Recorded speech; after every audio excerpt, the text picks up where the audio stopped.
You're listening to Kate Palmer from sparkletart.com, and today we're going to create our own resist cardstock. I'm using some gorgeous products from Lindy's Stamp Gang.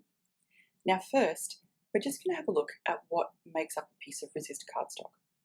The majority of resist cardstock on the market has a plain or light coloured background. It has some kind of an image printed onto it, and occasionally, like this piece, the image is also embossed. So you can see that where I'm pointing at here, the butterfly and the swirls, when you tilt them to the light, there is actually a resist coating on there. Now, there are lots of different brands. The resist cardstocks seem to come in and out of fashion, which makes it very difficult to continue to get a piece that you really like. You can see this one has a little bit of a yellow touch, and it doesn't have the resist printed across the entire card, it's just on the edges. This next piece has no actual printed image, the only patterning is from the resist. This is less common, but you do get them sometimes. Now, this last piece would be my favourite. It has some light grey images, it has some black or darker grey text, and then it has a continuous pattern printed across the surface. That's what I'm going to show you how to replicate. To create your own piece of resist cardstock, you'll need some smooth card. I've just grabbed something from the office supply store, but if you'd like a 12 by 12 piece, you can use Bazzill Smoothies. The next thing you'll need is a waterproof ink. I like Ranger's Archival inks because they come in lots of pretty colours. I'm going to be using watering can and jet black. The next thing you'll need to make your resist super yummy is some Lindy Stamp Gang embossing powder. I'm using Angel Wings Jade. You can see it's a very pale colour with a green shimmer. You'll also need some assorted stamps. To replicate the look I showed you in the beginning of the clip, you'll need something with a flourish or swirl, a text stamp with kind of loopy writing so you can't read what it says, and then if you wanted to use a stamp to create your resist background, you'll need something with relatively bold designs. Fine detail stamps don't work well for the resist. Beginning with your swirl or flourish stamp and your lightest colour ink, which in this case is the watering can, ink up your stamp.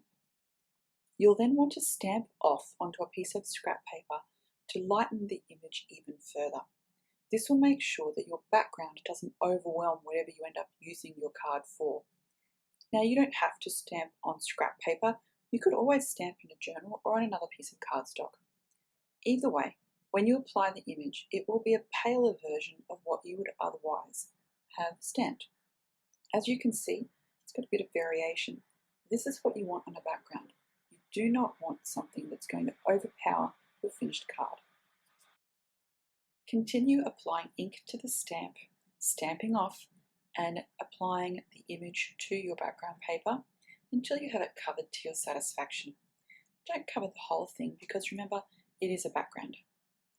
Now I'm going to do exactly the same thing with my text stamp and my jet black archival ink. Ink the stamp, stamp a little of the ink off onto some scrap paper, and then apply it to your background.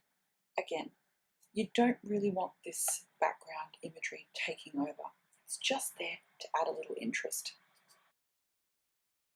Next, I'm going to create the resist portion of this card using my Lindy Stamp Gang embossing powder. It's a good idea to run an embossing buddy over the background that you've already stamped, just to sort of prevent the embossing powder from sticking to any fingerprints. Next, using a Versamark watermark ink pad, ink up your bold designed stamp and stamp this across either all or part of your cardstock, depending on what you want. The next step is to cover your stamped image with the embossing powder. Now make sure that you're generous here, you don't want to have spotty, uncovered areas. Tap off the excess and pop it back into the bottle. Heat your embossing powder with a heat tool. Be careful not to overcook it because if it sinks into the background, it won't work as a resist as effectively. Once it's heated, the embossing powder will create a raised effect. That gorgeous green is from the special two-tone effect in the Lindy Stamp Gang powders. If you are using a clear embossing powder, you wouldn't get that same effect. If this is a bit too plain for you, a bit too subtle, there is a way to jazz it up a bit, and that's what I'm going to show you now, how to sparkle tart it up a little. For this slightly different version of the technique, you'll need a translucent coloured embossing powder and some coloured archival ink pads. I'm going to be using Aquamarine and Deep Purple. For this more colourful version of the background, I've chosen to use Lindy's Stamp Gang embossing powder in Madonna Robe Blue Gold. This will give a gorgeous finish. I'm just going to use the same stamps as the first background since they looked so pretty. You'll want to start with your palest ink again and that Flourish, and follow the same process as I showed you previously. Once you have enough of the Flourish to cover at least some of the background, move to the Deep Purple ink and your text stamp. Just add a little of this. The purple can be a bit overwhelming, so just choose carefully. Now this is where we change it up a bit. I'm going to be using this beautiful Flourish stencil from Memory Box, and this will give me a much bolder background than the stamp. This works best if your stencil covers the piece of cardstock that you're going to use for your background.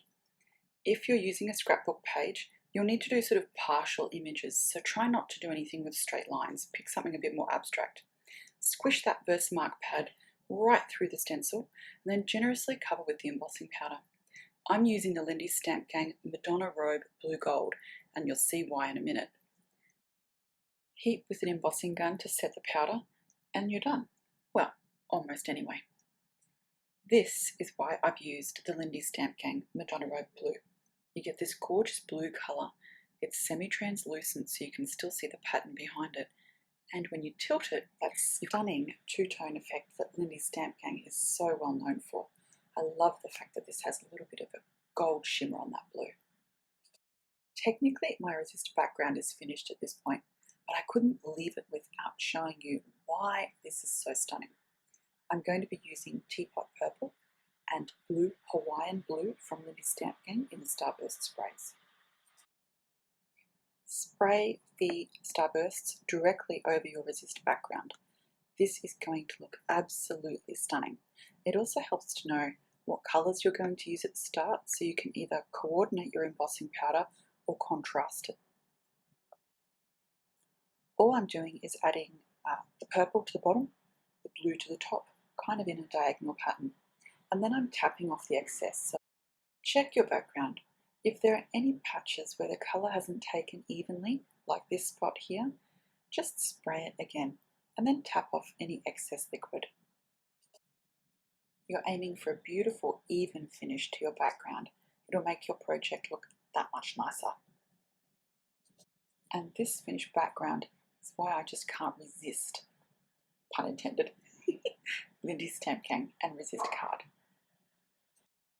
And this is what I've made using my gorgeous Resist background. I love how this turned out. I've added some ribbons, just sort of some ribbon scraps, all in similar colours to the background. I've used quite a few organza or sheer ribbons, so you can see the background through it. It looks so pretty. I've stuck to the same colour palette, using the same archival inks to create my embellishments, like this little journey label. I've also matched the background cardstock to everything on the front, so it all ties in and coordinates.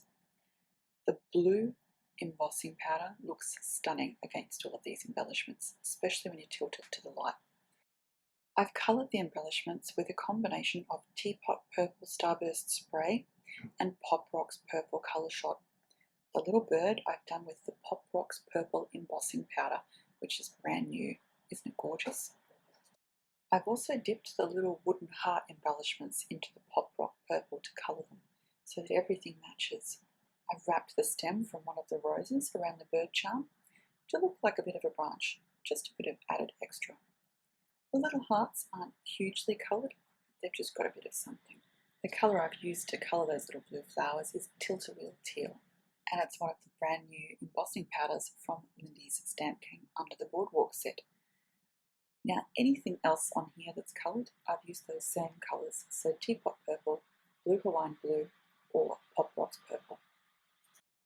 I think this might be my favourite Resist project so far, and I'm pretty sure it's down to that gorgeous embossing powder from Lindy's Stamp King. I've really enjoyed making this card. I've loved making it coordinate. I've loved colouring all the elements, the sparkle and the resist. There's just been something about it that was so much fun. I hope you've enjoyed watching. I'll be back with more soon.